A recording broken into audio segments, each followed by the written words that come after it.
खास थंडीसाठी भरपूर उष्मांक देणारी ही चीज, वांगं आणि कोवळ्या मेथीची भाजी. मेथी अगदी कोवळी पाहिजे, याची फक्त मुळं काढून टाकायची आहेत आणि पाला तो मांस दांड्या असतात तो सगळा घ्यायचा आणि स्वच्छ धुवून घ्यायचे. स्वच्छ धुतलेली भाजी निथळू द्या आणि तोवर वांगं कापून घ्या, चीज किसून घ्या, लसणी ठेचून घेतलेल्या आहेत या, आणि मग ही चिरायची नाही आहे जरासुद्धा, मेथी तशीच वापरायची. वांगी उपसून घेतली, हिरव्या मिरच्या घेतल्या आणि फोडणीला हिंग, जिरं, मोहरी आणि अर्थातच हळद मात्र घातली नाही कारण हिरवा रंग दिसला पाहिजे. लसणीच्या पाकळ्या टाकल्या, त्या लाल होईपर्यंत मात्र थांबायचं नाही. हिरव्या मिरच्या आणि लसणीचा वास उतरला की लगेचच तो वास असतो, मग आधी वांगी टाकायची कारण वांगी शिजायला थोडासा वेळ लागतो. किंचित मीठ घालायचं, परतायचं आणि मग असं परतून झालं रे झालं की त्याच्यात आता मेथी घालायची.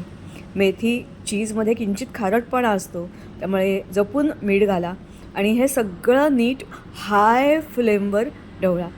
1 मिनटात ती खालती निम्मी त्याची क्वांटिटी होते. पाणी झाकण घालावरची गरज नाही, नुसतं झाकण ठेवा, 2 मिनटात भाजी शिजून तयार होते. आता त्याच्यावर चीज पसरा आणि मग ही भाजी मिसळा. आता ही भाजी खायला तयार झाली.